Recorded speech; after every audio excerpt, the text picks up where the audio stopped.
pessoal, tudo bem com vocês? Aqui no sala, mais uma vez, é o professor Helder de Souza, professor de Física. E nesta aula estou aqui para fazer a parte 3 do conteúdo denominado Força Magnética. Desta feita, nós estaremos vendo como calcular a força magnética que age em um fio retilíneo que conduz corrente, tá bom?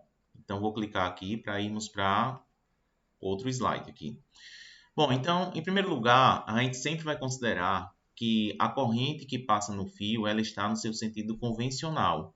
Então, quem lembra o que é o sentido convencional, né?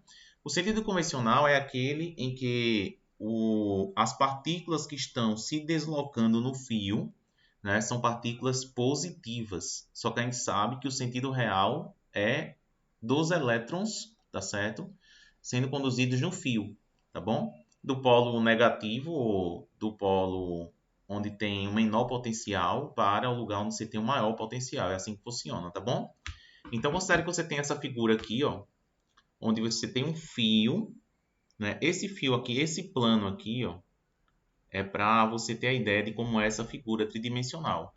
E como é que estaria aqui, né? Para você entender melhor. Então, a corrente I, ela estaria assim, ó, saindo, desculpa aqui, saindo do plano da tela, tá? Então, a bolinha com pontinho significa que seria saindo do ponto da tela.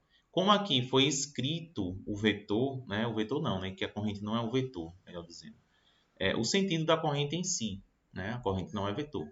Tem uma outra grandeza associada à corrente, que é o vetor densidade de corrente. Aí sim, é um vetor, né? Mas o I não é, tá bom? E é uma grandeza escalar. Então, I seria saindo da tela, do plano da tela. B, horizontal para a direita. E a força seria para cima, né? Note que você pode usar também a regra da mão esquerda de Fleming, tá bom? Ou a mesma regra da mão direita que a gente sempre utilizou, beleza? Só que nesse caso aqui você só troca o V, onde tem o V, você vai trocar pelo sentido da corrente I. Só isso. É a única mudança que você vai ter na questão da orientação do vetor força magnética. Como você sempre vai usar a corrente no sentido convencional, então você não precisa se preocupar com os sinais da carga em si, né? Porque nesse caso aí você faz só essa mudança aí de V para I, tá bom? Bom, então considere que você tem essa situação, onde você tem um fio cujo tamanho do fio é L. Ó, note que o tamanho do fio tem que ser dado em metro, M, metro. E esse fio conduz uma corrente I, beleza? Que está horizontal para a direita. Note que foi até colocado aqui o sentido de V, né? Só para demonstrar para onde as partículas estão se movimentando, né? Só para deixar mais claro que você troca V por I, nesse caso, né? Deixa eu trocar novamente aqui a cor azul. Bom, o campo magnético B, nesse caso aqui, estaria saindo do plano da tela, né? Então, o B estaria assim, ó, seria uma bolinha com um pontinho, tá? Aqui é o B. Claro, isso aqui é uma figura tridimensional, né? Então, tem que ser escrito assim, meio que só para indicar que ele está saindo do plano da tela, né? Então, seria assim. Então, aplicando a regra da mão direita, os dedos no sentido de V, para a direita, horizontal para a direita, campo para fora da tela. Então, a força estaria para baixo, né? Força com direção vertical e sentido para baixo, beleza? Bom, note que a força magnética que age no fio, ela é uma grandeza vetorial, né? Assim como a força magnética que age numa carga. Então, ela tem três características, que é a intensidade, a direção e o sentido. A intensidade vai ter uma pequena mudança, né? Que lá era QVB para a carga, né? Aqui você vai usar B e L. Existe uma demonstração de como mudar de QVB para B e L que eu fiz em sala de aula, tá bom? Mas aqui o que mais importa é você identificar qual é a equação que serve para você calcular a força magnética que age em um fio retilíneo que está no campo magnético uniforme, tá bom? A direção é perpendicular ao plano determinado pelo fio e o vetor, ou seja, nesse caso aqui não muda em nada, tá certo? A questão da direção da força. E essa questão de ser perpendicular, ela pode ser mais visível aqui. Note que você tem o ângulo aqui de 90 graus, ó, que mostra que o F está perpendicular tanto ao I como ao B. Se ele está perpendicular aos dois, né, tanto a corrente I como a direção do vetor força campo magnético, melhor dizendo, então note que ele vai estar perpendicular ao plano formado pelos dois, que nesse caso aqui seria um plano horizontal, podemos dizer assim, né? E a força estaria para cima, no caso vertical, para cima. Beleza? Então vamos para... Sim, faltou falar sobre o sentido. O sentido vai ser pela regra da mão direita, trocando V por I, como já mencionei aqui, ó, nessa situação. Você troca o V pelo sentido de I. Note que em cima do I aqui eu não tenho essa setinha aqui, né? Porque ele não é vetor, tá? O I é uma grandeza, que a gente chama de grandeza escalar, não é vetorial. Por isso que não tem a setinha em cima. A velocidade tem, porque ela é vetorial, a força, o campo e por aí vai. Mas vamos ver como é que faz para resolver algumas questões utilizando agora fio, né? Reproduz as figuras no caderno e representa a força magnética que atua sobre cada fio retilíneo, conduzindo corrente elétrica sob a ação de um campo magnético uniforme B. Na situação A, você tem corrente elétrica para a direita, horizontal para a direita e campo para baixo. Bota os dedos para a direita, dedo indicador, dedo médio, anelar, todos virados para a direita e o campo magnético virado para baixo. Então, a força magnética estaria entrando no plano da tela aqui, né? Então, você poderia representar assim. A força magnética é uma bolinha com X, que significa força perpendicular ao plano da tela e entrando na tela, tá bom? Que é a direção do polegar, que a gente usa aqui para nossas aulas, mas como já falei, existem outras regras parecidas que vai dar a mesma coisa, tá bom? Em segundo lugar, você tem a corrente I para a direita também, só que o campo para fora. O campo magnético você pode ver que ele pode ser representado assim, com a bolinha e um pontinho no meio, ou simplesmente por pontinhos. Tá? É uma forma de você representar um vetor perpendicular ao plano, tá? E saindo dele. Beleza? Então, seria I na direção para a direita, campo saindo, força para baixo. Então, a força magnética que age no fio seria assim. Força magnética seria para baixo. E sempre escrever o FM com um vetorzinho em cima, já que ele é uma grandeza vetorial, tá bom? Então, seria dessa maneira. Bom, na outra questão, questão 9, você tem um fio retilíneo que tem comprimento L igual a 0,6 metro. Então, a anotação já está no SI.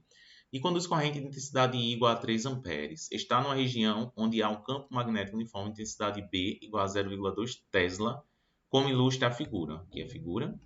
Calcula a intensidade da força magnética atuante no fio. Então, nesse caso aqui, ó, a força magnética é B e L, vezes o seno de θ. Né? É fácil de você lembrar da equação porque é bio, né? Então, você tem aqui a força magnética é B, o B é 0,2, a corrente I é 3 amperes e o tamanho do fio é 0,6. O tamanho do fio, note que é esse L que está aqui, ó, daqui até lá. Tá? É o L aqui, é o tamanho do fio. Tá bom? E o seno de θ vai ser o seno de 30 graus. Ó. Seno de 30 graus. Quem não lembrar, tá aqui a tabelinha. 30 graus, o seno de 30 é meio, né? Vai ficar meio. Então, a força magnética, no presente caso, seria 0,2 vezes 3 dá 0,6, 0,6 vezes 0,6 dá 0,36 e vezes 0,5 dá 0,18. Que multiplicar por 0,5 é a mesma coisa que dividir por 2. Bom, mas deixa eu fazer aqui no celular para ver se está certo. Vamos lá. 0,2 vezes 3 vezes 0,6 vezes meio. 0,18 mesmo, Newton. Tá? Então, achamos a força magnética que age nesse fio. Beleza? Note que é bem simplesinho de fazer de aplicar a equação, né? Porque você já tem os dados aí, fica fácil. Agora, nós temos uma questão um pouco mais complicada, mas que serve para que vocês venham revisar aí o conteúdo, tá bom? E aprender um pouco mais. Ó, entre os polos magnéticos representados na figura, ó, tá aqui a figura, temos um campo magnético uniforme com B igual a 5 vezes 10 a menos 2 Tesla. Então, o campo magnético ele vai entre esses ímãs é de 5 vezes 10 a menos 2 Tesla. Calcule a força magnética que atua em cada lado da espira condutora quadrada, percorrida por uma corrente de 5 amperes. Ó, note que a corrente aqui ela está no sentido anti-horário, né? Ela vai para a esquerda aqui, depois ela desce aqui, vai para a direita embaixo e vai para cima do lado direito. Do lado direito aqui. Então, é uma corrente no sentido anti-horário. E diz assim, ó, quando disposta com seu plano paralelo às linhas de indução, como mostra a figura. Então, primeira coisa que a gente tem que lembrar é que as linhas de campo sempre nascem no Polo Norte, ou as linhas elas se originam no Polo Norte e vão para o Polo Sul. Então, note que a direção do campo magnético é até indicado por essa setinha aqui em cima. Ó. Mas essa setinha aqui não seria nem necessária, porque todo mundo tem que lembrar que o campo magnético sempre é assim, ó, sai do norte e vai para o sul, sai do norte e vai para o sul. Então, qual a direção e sentido do campo magnético? É a direção horizontal, sentido para a direita do campo, né? Então, nós temos 4 lados para esse fio. Tem um lado, eu vou seguir assim, o lado AB. Depois eu tenho um lado BC. Depois eu tenho um lado CD. E por fim eu tenho um lado DA. São 4 lados. E é o que ele quer na... Calcula a força que atua em cada lado da espira condutora. Em cada lado. Então, uma espira quadrada tem 4 lados, né?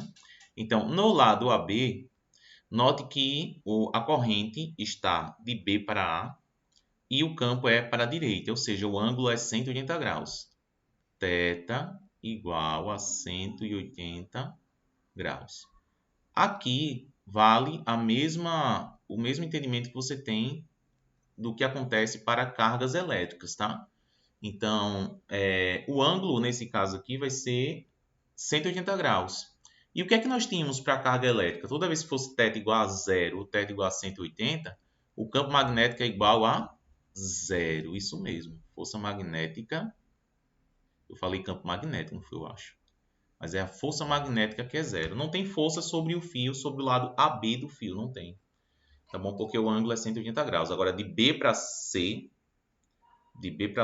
já é outra história. Porque de B para C, né, você tem um campo para a direita, certo? E tem a corrente para cima, né? Então faz 90 graus nesse caso, né?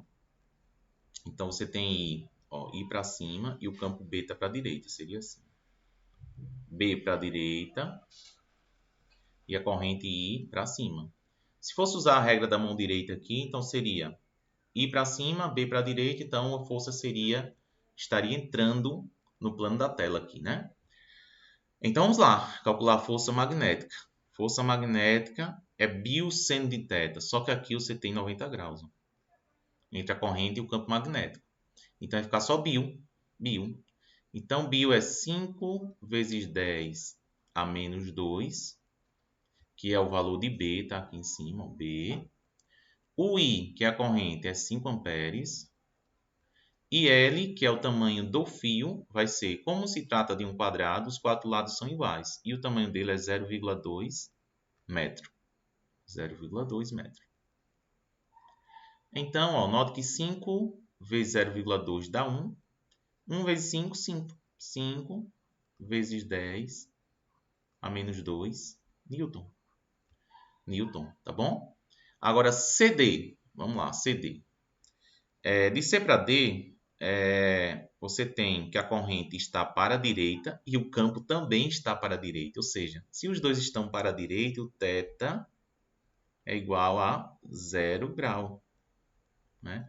Como é que eu sei que a corrente está para a direita? Olha o sentido da corrente aí na espira. Né? Ele faz isso aqui. Né? Ela está no sentido horário. Assim. Horário não, anti-horário. Sentido anti-horário. Né? Então, quando ela passa de C para D, na verdade não é nem de C para D, é de D para C, né? Mas você está pegando, esse CD é o lado que eu estou pegando, né?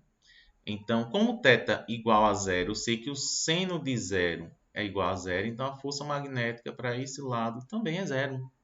E por fim, o lado DA, Ó, de D para A, eu tenho que a corrente é para baixo. Essa aqui é a corrente I, ó, para baixo. E o campo magnético está para a direita. Então, eu teria uma força magnética para fora do quadro, né? Então, do quadro não, para fora do plano da tela. Então, o campo magnético seria assim, para fora, nesse lado da espira. E no outro lado da espira seria para dentro do quadro, para dentro da tela. Eu quero falar quadro. Pense. Então, a força magnética. Note que os dados da questão não mudam em nada, só muda o sentido da corrente. Que isso não vai mudar em nada nos cálculos. O B, o I e o L serão o mesmo valor. Então, não vou repetir a conta, né? Eu só coloco o valor aqui, ó, 5 vezes 10 a menos 2 Newton. Pronto, então é isso. Note como se calcula a força magnética para essa questão aqui. Claro, na questão, ele já diz qual é o sentido do campo magnético, que é da esquerda para a direita, mas não era necessário porque, como eu já falei, as linhas de indução magnética vão do polo norte para o polo sul. Claro, né? Aqui você tem partes de um ímã, né? De dois ímãs, né? Você nunca tem. É importante mencionar que você não tem um monopolo magnético, né? O que é um monopolo? Somente polo norte desse lado e somente polo sul do outro. Não, não existe. Aqui foi somente parte de um ímã, certo? Que foi colocado aqui desse lado esquerdo e a parte de outro ímã que foi colocado do lado direito, né? Então é isso aí, tá bom, gente? Então, essa foi a nossa parte 3 sobre força magnética. Espero que tenha ficado bem claro aí para vocês essas questões, tá certo? Deem um joinha aí e até a próxima. Valeu, tchau!